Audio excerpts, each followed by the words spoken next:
반갑습니다. 베리이재교 여러분. 이번 시간 2025년도에 개정이 되는 소득세법 내용에 대해서 진행을 해보도록 할게요. 소득세법은 전산세무 1급, 2급에 들어가는 내용이고요. 또 재경관리사까지 준비하시는 분들을 위해서 준비된 내용입니다. 여러분들 하나하나씩 꼼꼼하게 잘 살피셔서 시험에서 혼란 없이 잘 푸셨으면 합니다. 자, 그러면 시작해 볼게요. 자, 소득세법에 대한 내용을 보시면 과거에 금융투자소득세라는 걸 적용하겠습니다 라고 했어요. 2배, 4근, 연기, 퇴양 이렇게 있었는데 여기에 금융투자소득이라는 항목을 따로 만들 거야 라고 했었죠. 하지만 25년도에 시행을 하자니 이거 굳이? 라는 생각이 드셨나 봐요. 그래서 한 번도 시행을 한 적이 없고 그대로 폐지가 되었습니다.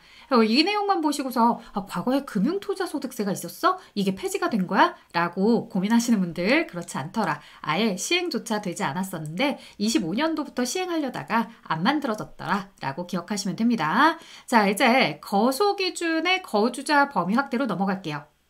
우리가 거주자는 뭐예요? 국내에 주소를 두거나 주소를 뒀으면 돼요. 그럼 날짜는 상관없죠. 근데 주소를 두지 않은 사람들도 거소를 둔 사람들도 1과세기간 중 183일 이상만 있으면 당신은 거주자입니다. 이렇게 얘기했었어요.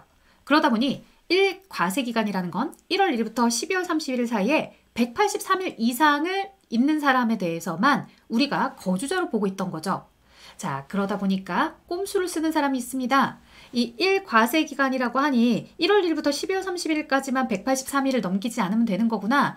그렇다면 나는 24년도에 183일, 그 다음에 25년도에도 180일, 이 정도 180일, 180일 하면은 다 3일씩 넘기지 않았으니까 비거주자로서 내가 분류가 되겠구나. 거주자일 때보다 비거주자일 때 세금을 신고하고 납부하는 게 나는 좀 더 편해 라고 한다면 이런 꼼수를 쓸 수도 있더라는 거예요. 자, 그래서 이러한 꼼수를 쓰지 못하도록 여기에 항목을 더 만든 거죠. 이 과세기간에 걸쳐서도 계속해서 130일 이상, 그러니 과거에 이렇게 180일, 180일 쪼갰다고 한다면 그렇게 쪼개면 의미가 없더라. 이제 180일, 180일 쪼개게 되면은 얼마가 된다는 거예요? 360일이 되는 거니까 당신은 더 논할 필요도 없이 거주자로 분류하겠습니다. 이렇게 아주 명확하게 된 거죠. 그래서 범위 자체를 확대하게 되었더라. 자, 그 다음에 환매 조건부 채권 증권의 매매 거래에 따른 보상액 소득 구분 명확화인데요.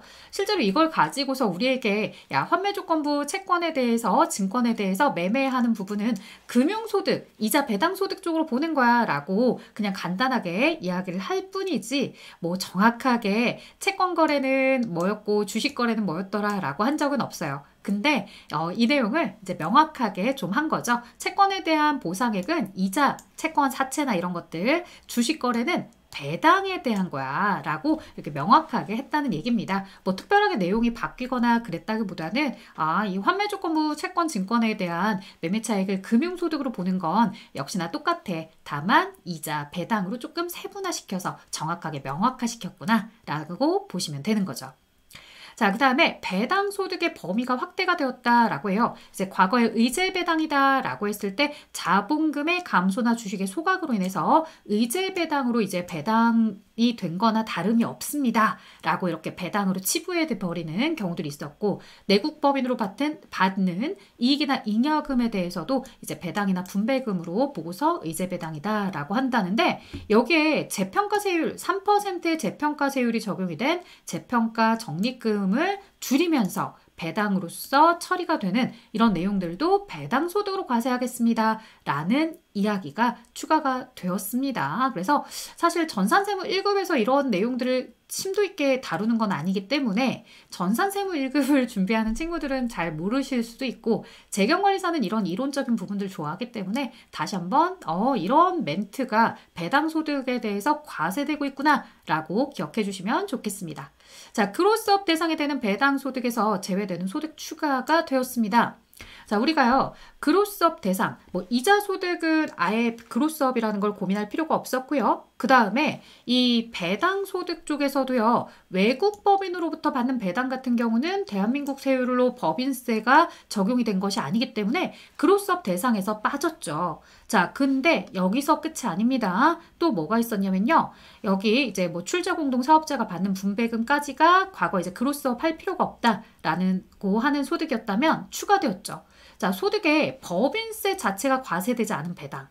그러니까 결국은 똑같아요. 그로스업이라는 걸 왜 한다는 거예요? 배당 소득이 과세됐던 걸 배당을 받음으로써 다른 그 법인에 대해서 내가 적용된 이중과세된 부분을 걸러내는 작업이 바로 그로스업이에요. 그래서 1차로 전에 소득이 생긴 법인 쪽에서 법인세 냈고 2차로 그걸 배당을 받은 사람이 또다시 한번 배당 소득에 대해서 계산하면서 두 번의 이중과세가 있기 때문에 이걸 조정하는 건데 애초에 첫 번째 배당 소득이 과세되지가 않았다는 거예요. 그렇다면 두 번째에서 괜히 이걸 그로스업을 통해서 이중과세가 되고 이런 걸 고민할 필요가 없죠. 왜? 과세가 된 적이 없으니까 여기서 첫 번째 배당이 되는 거예요.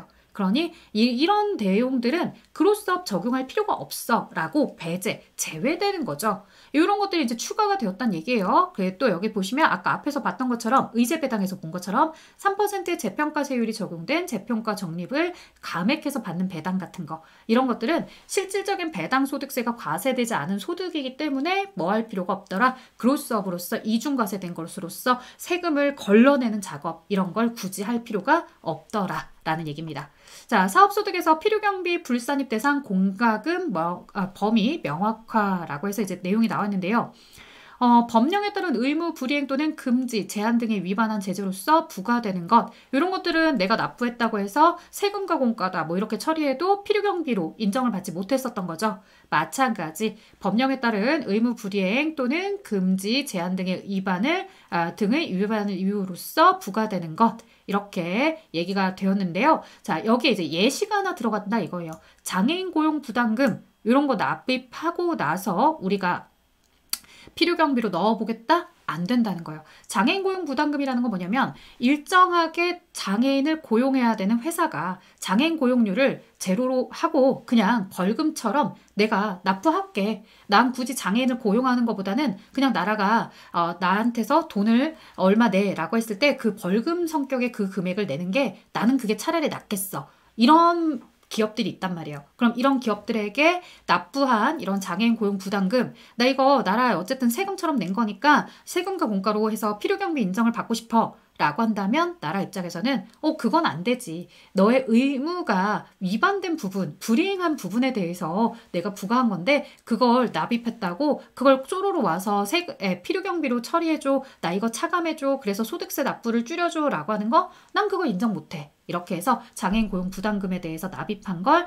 혹시라도 필요경비 처리했다? 안 돼. 제거해. 불산입. 이렇게 된 거예요.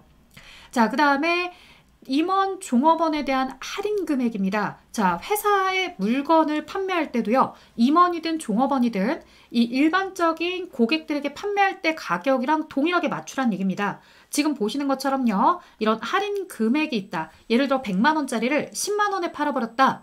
그러면 이 90만 원만큼 직원이 이득을 보고 임원이 이득을 본 거잖아요. 실제로 이렇게 보는 이득들은 회사의 이득이 직원에게 흘러간 거나 다름이 없기 때문에 회사의 이득이 직원에게 가는 건 근로소득이 제공된 거나 다름이 없더라 라고 해서 그런 부분들은 근로소득이다 라고 보는 거죠. 그래서 대상 금액 보시다시피 임원, 종업원이 개인사업자나 법인의 재화, 용역을 시가보다 낮은 가격으로 제공하거나 구입할 수 있도록 지원함으로써 그렇게 얻어진 이익들 90만 원의 차익에 대한 이익은 근로소득으로 과세가 되어야 됩니다 라고 개정이 되었습니다. 자, 그 다음에 기업의 출산 지원금에 대해서 근로소득 비과세를 도입하고 있습니다. 자, 신설된 내용인데요. 사실 출산 지원금을 준다 하더라도 지금까지는 다 과세되는 급여로 놓고서 계산이 들어갔습니다. 그러다 보니 출산지원금을 준다 하더라도 그 부분에 대해서는 뭐가 이루어지고 있었어요? 아주 높은 소득세율이 적용이 되고 있었습니다. 그러면 우리가 생각했을 때 기업이 우리 직원이 출산으로 인해서 출산 시점에 급여를 500을 더 주기로 했습니다. 라고 하면 이번 달에 500만 원이 더 들어올 거라고 기대에 부풀었던 직원 막상 급여 입금액 보고 1차 실망, 급여 명세서 보고서 2차 실망을 하죠. 왜?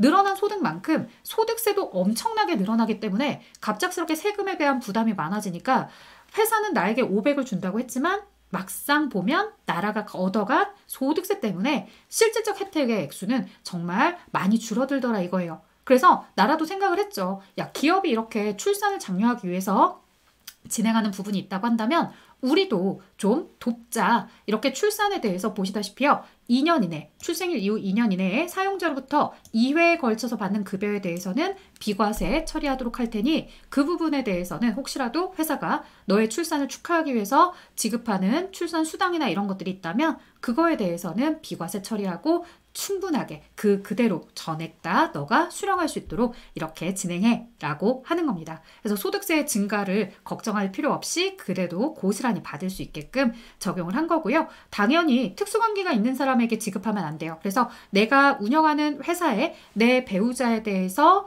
직원으로 놓고서 그 직원이 출산을 하러 갔다. 내 자녀이기도 하죠. 어찌됐든 출산하러 갔다. 그때 너에게 출산장려금을 줄게. 이런 식으로 해서 금액이 흐트러져 가는 것들을 보진 못하겠다 이거예요. 그래서 특수관계자는 굉장히 엄격하게 다루고 있는 겁니다.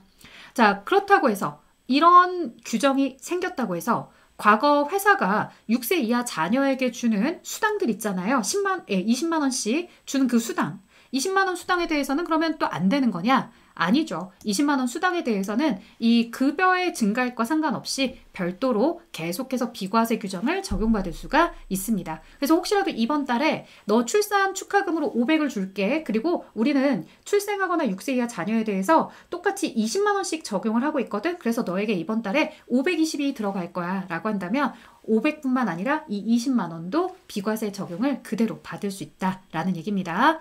자, 소득세 기본공제 대상자 나이 요건을 명확화하도록 합니다 라고 하는데 뭐 나이 요건에 대해서 맨날 물어보는 게 만으로 20세 되는 날이 있어야 돼요. 근데 내가 20세로 시작했지만 중간에 21세가 되었어요. 뭐 이게 나이가 바뀌면서 제가 너무 헷갈려요 라고 하시는데 그 해 20세를 딱 하루만 살아도 적용이 되는 겁니다. 그래서 1월 1일 날 20세였다가 1월 2일부터 21세가 되었다. 네, 그래도 20세로 시작을 했기 때문에 하루만 있어도 20세로서 기본공제 대상자로 들어오게 됩니다. 근데 이런 것들을 고민하실 필요가 없는 게 프로그램을 이용해서 넣는 친구들은 어때요? 자동으로 20세다 이렇게 산출이 되어지고요. 재경관리사 같은 경우는 주민번호로 얘기가 잘 안 나오죠. 그냥 이 자녀의 나이가 20세다 이렇게 딱 찍어서 얘기를 해주고 있기 때문에 특별하게 고민되는 부분은 아니실 겁니다. 자, 주택, 청약, 종합, 저축 등의 소득공제 적용을 확대하겠다라고 해서 나와 있는데요. 지금 보시면 근로자인 무주택 세대주에 대해서 적용을 하겠습니다 라고 했는데 이 청약저축에 대해서 배우자의 청약저축도 공제를 받을 수 있게끔 확대가 되었습니다. 그래서 원래는 이제 본인 것만 가능해요 라고 했는데 배우자의 청약저축과 관련한 납입액에 대해서도 근로자인 내가 소득공제를 받을 수가 있어요. 그래서 사실 뭐 내가 청약저축에 대해서 가입은 했지만 결혼을 통해서 나는 뭐 한다는 거예요. 그 아이를 키우느라 내가 집에서 전업주부를 하고 있어. 그래서 소득은 없지만 청약저축 깨기가 아까우니까 계속 들어가고 있던 거예요. 근데 청약저축에 대해서 누가 주겠냐? 나의 배우자가 나에게 주고 있었던 거예요. 근데 배우자 명의의 것은 안 돼요 라고 해서 지금까지는 계속 커트 당하고 있었던 거죠. 그래서 배우자 명의로 되어 있는 것까지도 이제 청약저축에 대한 세액공제를 받을 수 있게끔 소득공제를 받을 수 있게끔 확대가 된 겁니다. 자, 신용카드 사용금액에 대한 소득공제 적용 확대다라고 해서 나와 있습니다. 뭐가 추가가 되었냐면요. 수영장이나 체력 단련장 시설 이용료가 추가가 되었습니다. 우리가 과거에 뭐 도서, 공연, 박물관, 미술관, 영화 관람 이런 내용들로만 되어 있었다고 한다면 요즘 이제 건강, 헬스에 대한 내용이 아주 핫하게 이루어지고 있잖아요. 그래서 수영장이나 헬스장 다니시는 분들 많다 보니까 이렇게 수영장, 체력 단련장까지 추가가 되었다.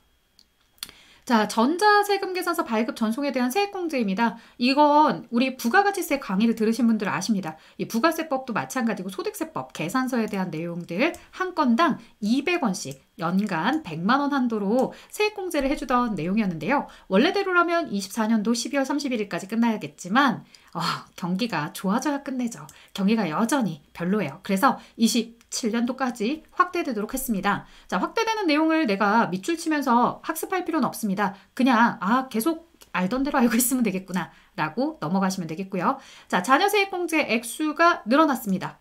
한 명에 15만 원이던 게 25만 원, 두 명일 때는 55만 원, 그리고 3명 이상인 경우다 라고 해서 이 55만 원과 2명을 초과하면 한 명당 40만 원씩 이렇게 들어가니 3명이라고 한다면 얼마가 되겠습니까? 95만 원 이렇게 되는 거죠. 자, 고향사랑 기부금제가 시행이 되고 있습니다. 과거에는요, 1년에 500까지 이렇게 기부금 공제 한도를 뒀다고 한다면 이제 2천만 원으로 확대가 됩니다. 프로그램으로 시험을 보는 전산세무는 어차피 2천만 원이라고 금액에 자동으로 업데이트가 되어 있고요. 사실 재경관리사는 고향사랑 기부금에 대해서 시험 문제가 아주 뭐 중요도 있게 나오진 않았기 때문에 굳이 500이다, 2000이다 이걸 고민하실 필요는 없을 것 같은데 그래도 뭐 학습을 하셨던 친구들은 500이 아니라 2000까지 업데이트가 되었대 라고 기억을 해주시면 좋겠고요. 자, 뭐 이런 내용들과 함께 기부금 얘기를 조금 더 나눠보자고 한다면 우리가 보시는 것처럼 기부금에 대한 세액공제율이 24년도에 한시적으로 아주 고액 기부자에 대해서 혜택을 파격적으로 40%까지 공제를 해주고 있었습니다. 하지만 이 고액 기부금은 말 그대로 한시적으로 상향 적용을 했기 때문에 그 부분 없어지고 여전히 과거처럼 최고 30%까지만 세액공제가 이루어지고 있습니다. 그래서 고액기부금에 대해서는 얼마까지 세액공제가 이루어지느냐? 30% 이렇게 기억을 해주시면 됩니다. 그 기준점이 1,000만 원이다. 라고 기억하시겠고요.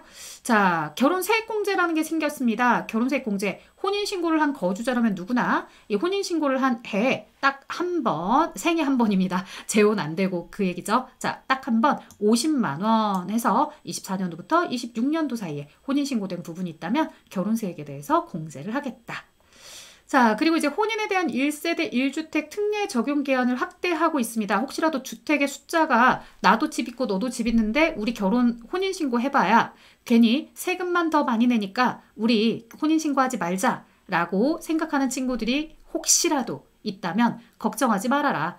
과거에 적용하고 있던 연도가 5년 동안 5년 안에 둘 중에 하나는 처분해 라고 했다면 확대해서 10년으로 늘려줄 테니까 10년 동안 가지고 있다가 부동산 경기 좋을 때 너희가 처분하고 싶은 사람이 처분해 라고 해서 이 1세대 2주택 중과세 적용하는 부분에 대해서는 조금은 더 유보를 해주는 거죠. 그래서 야 5년 동안 기다릴 테니까 5년 안에 처분해 했던 내용이 10년으로 이렇게 확대되기도 하는구나 라고 봐주시면서 여러분들이 소득세법에 대한 개정 내용을 체크해 주시면 되겠습니다. 자, 어떻게 여기까지 여러분들 잘 따라오셨나요? 이 소득세법에 대해서 수정된 내용들, 개정된 내용들이 좀 많이 있어서 부가가치세법보다는 그래서 생각할 게 너무 많은 것 같아 라고 걱정하는 친구들도 있을 텐데 너무 걱정하지 마세요. 여기 봤던 내용들 다시 한번 반복해서 영상 시청하시면서 여러분들이 꼭 꼼꼼하게 챙기시면 될 것 같습니다. 자, 저는 여기까지 진행하도록 하겠습니다. 여러분들 고생 많으셨고요. 혹시 전산세무 1급, 재경관리사 이 두 가지를 보는 친구들 네, 여기 써져 있는 것처럼 이 김쌤 유쌤 카페를 통해서 여러분들이 듣고 있는 일타 클래스를 통해서 듣는 친구들은 법인세법에 대한 내용도 놓치시면 안 되겠죠? 자, 저는 법인세법 강의에서 뵙도록 하겠습니다. 수고하셨습니다.